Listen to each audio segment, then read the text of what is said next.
আসসালামু আলাইকুম। দেশ বিদেশ টিভি থেকে হোসেন বলছি। আমার চ্যানেলে সবাইকে স্বাগত।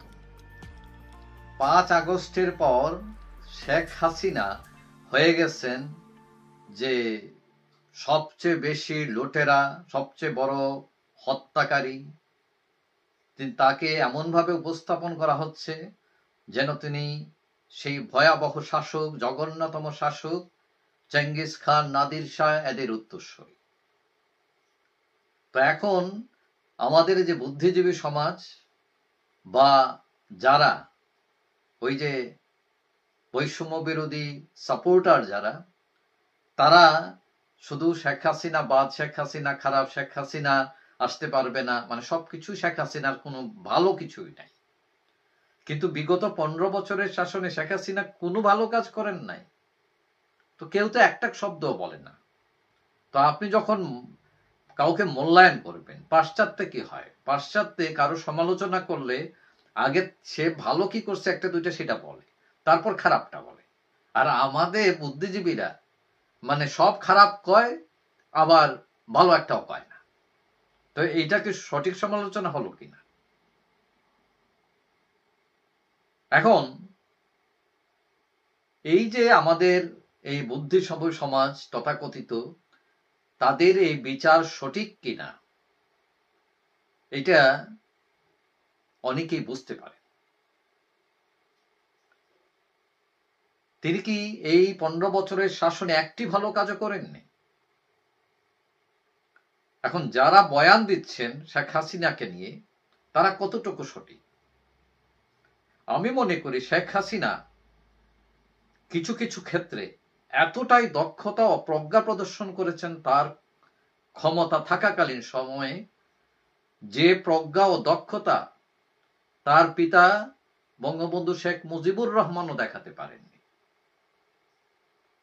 শেখ মুজিব তার বিশাল সাপোর্ট নিয়ে, তার অবস্থান নিয়ে, যুদ্ধকালীন সময়ে তার নেতৃত্ব, এটা নিয়ে কোনো প্রশ্ন নেই। কিন্তু রাষ্ট্র পরিচালনায় আমি মনে করি শেখ মুজিবের চেয়েও বেশি প্রজ্ঞাবান হচ্ছেন শেখ হাসিনা। এখন আপনি বলবেন সেটা কিভাবে আপনি বলেন?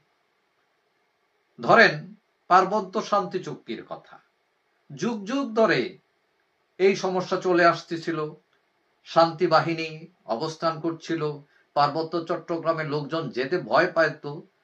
কিন্তু শেখ হাসিনা যেভাবেই হোক তিনি একটি চুক্তি করে সেই অশান্ত পার্বত্য চট্টগ্রামকে করে ফেললেন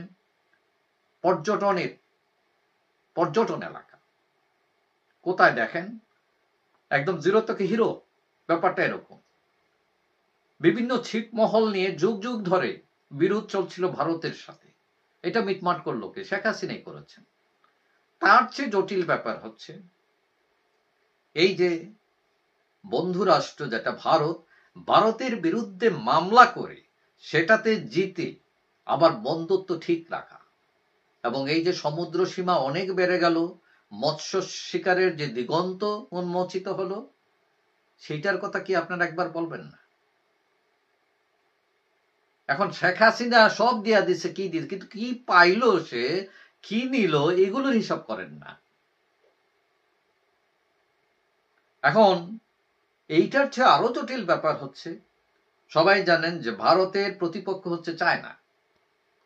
এখন শেখ হাসিনার আমলে দেখা গেল ভারতের সাথে বন্ধুত্ব, আবার শেখ হাসিনা কৌশলে চীনের সাথেও বন্ধুত্ব পাতেন, এবং ভারতকে ম্যানেজ করে সেটা করেন তিনি।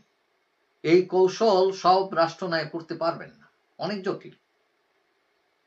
এইটা ছাড়াও আপনি যদি বড় বড় মেগা প্রজেক্ট, পদ্মা সেতু, মেট্রো রেল, তারপর অনেক ক্ষেত্র যেমন নারীর ক্ষমতায়ন, বয়স্ক ভাতা, বিধবা ভাতা, প্রতিবন্ধী ভাতা, কমিউনিটি ক্লিনিক, তারপরে বিদ্যুৎ গ্রামে গঞ্জে ছড়িয়ে দেওয়া, গ্রামে গঞ্জে রাস্তাঘাট করা, বিনামূল্যে বাড়ি তৈরি করে দেওয়া গরিব মানুষদের, বিনামূল্যে বাচ্চাদের বই বিতরণ করা, এরকম অসংখ্য কৃতিত্ব রয়েছে তার সরকারে।